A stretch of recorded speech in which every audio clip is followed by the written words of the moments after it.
నిన్న YSR Congress party handle ట్విట్టర్లో పెట్టారండి ఒక ట్వీట్.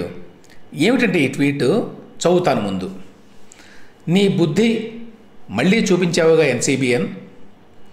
కమ్మ సామాజిక వర్గానికి చెందిన పెమ్మసానిని దర్జాగా కారులో కూర్చోబెట్టి కాపు సామాజిక వర్గానికి చెందిన బాలశౌరిని అదే కారుకి వేలాడదీశావే, ఇదేనా సామాజిక న్యాయం? కాపులను చంద్రబాబు ఎంత చులకనగా చూస్తాడో ఇంతకంటే ఉదాహరణ కావాలా? పవన్ కళ్యాణ్ ఆలోచించుకోండి కాపు సోదరులారా. ఇంత నీచాతి నీచంగా ఎవరైనా ప్రచారం చేయగలరా?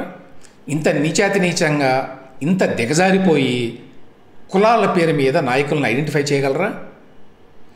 చంద్రబాబు నాయుడిని, ఆ పెమ్మసాని చంద్రశేఖర్ని కులం పేరు మీద ఐడెంటిఫై చేయటం, బాలశౌరి గారిని కులం పేరు మీద ఐడెంటిఫై చేయటం, పవన్ కళ్యాణ్ని కుల నాయకుడిగా చూపించటం, కాపుల్ని అడ్రస్ చేయటం, దీన్ని కూడా ఎన్నికల సంఘం యాక్చువల్గా పరిగణలోకి తీసుకోవాలండి. వాస్తవంగా ఇంత నీచంగా కులాన్ని ఉపయోగించుకునేటువంటి రాజకీయ పార్టీ బహుశా మరేదీ లేదేమో.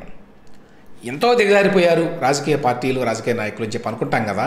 ఇక ఎంతకంటే దిగజారిపోవడం సాధ్యం కాదు అనుకుంటే ఇంకా అధపాతాళానికి తీసుకెళ్ళగల కెపాసిటీ ఓన్లీ వైఎస్ఆర్సీపీకి, జగన్మోహన్ రెడ్డి గారికి, ఆయన చుట్టూ ఉన్న భజన బృందానికి ఉందండి. ఇక్కడ ఫొటోస్ ఉన్నాయి రెండు. ఏంటి ఫొటోస్? ఏమేశారు వీళ్ళు? చంద్రబాబు నాయుడు గారు ప్రచారానికి వెళ్ళినట్టున్నారు. అక్కడికి వెళ్ళినప్పుడు ఆయన కారులో ఉండి పైనుంచి అందరినీ చేతులు ఊపుతున్నాడు. అక్కడ డ్రైవర్ పక్కన సీట్లో పెమ్మసాని చంద్రశేఖర్ గారు, గుంటూరు తెలుగుదేశం పార్టీ ఎంపీ అభ్యర్థి కూర్చొని ఉన్నాడు. అదొక ఫోటో. రెండవ ఫోటో అదే కారులోనో మరో కారులోనో బాలశౌరి గారు, మచిలీపట్నం జనసేన ఎంపీ అభ్యర్థి అతను. ఆయన దాని మీద నిలబడి, అక్కడ స్టెప్ మీద నిలబడి, కారులో అందరూ చాలామంది రాజకీయ నాయకులు నిలబడి కనిపించాలి, జనానికి అందరూ కనపడి నిలబడతారు. అక్కడ ఆ స్టెప్ మీద నిలబడి ఉన్నాడు. కాబట్టి వీళ్ళ యొక్క ఇంటర్ప్రిటేషన్ ఏంటంటే పెమ్మసాని చంద్రశేఖర్ తన కులంవాడు కాబట్టి లోపల కూర్చోబెట్టుకున్నాడు, బాలశౌరి గారు తన కులం కాదు కాబట్టి, కాపు కులం కాబట్టి ఆయన బయట కారు మీద స్టెప్ మీద పెట్టాడు. ఇదండి వాళ్ళు వేసిన ఫోటో. ఇదన్నమాట కుల వివక్ష అని చెప్పటానికి ఈ కుల పిచ్చి పార్టీ అయినటువంటి వైఎస్ఆర్సీపీకి ఉన్నటువంటి వాళ్ళు చూపించినటువంటి ఆధారం అది.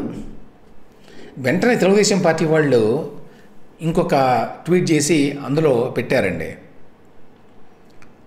ఏంటంటే, నీ కులహంకారంతో కూడా కళ్ళు కనపడవా జగన్, ఎన్నాళ్ళు ఇలా కుల రాజకీయంతో చలి కాచుకుంటావు అని రెండు ఫోటోలు వేశారు. ఇందులో ఇదే పెమ్మసాని చంద్రశేఖరు బాలశౌరి గారు ఎట్లా నిలబడి ఆ స్టెప్ మీద కారు పక్కన ఉన్నాడో అదేవిధంగా పెమ్మసాని చంద్రశేఖర్ కూడా ఉన్నాడు. సేమ్ అదే పొజిషన్లో ఉన్నాడు ఆయన కూడా. అంటే కాసేపు వాళ్ళు బయట నిలబడ్డారు, కాసేపు వీళ్ళు బయట నిలబడ్డారు. అందులో పెద్ద విశేషం ఏముంది? దానికి కులాలను అంటగట్టి కాపులు కమ్మలు అని చెప్పి విభేదాలు తీసుకురావడానికి ఎంత నీచాతి నీచమైన ప్రయత్నం చేసిందో చూడండి వైఎస్ఆర్సీపీ. అసలు అఫీషియల్ హ్యాండిల్లో ఇటువంటి ట్వీట్ చేయగలరు అని చెప్పి ఈ మధ్యకాలం వరకు బహుశా ఎవరు ఊహించి ఉండరు. ఆ స్థాయి దిగజారుడండి వీళ్ళది.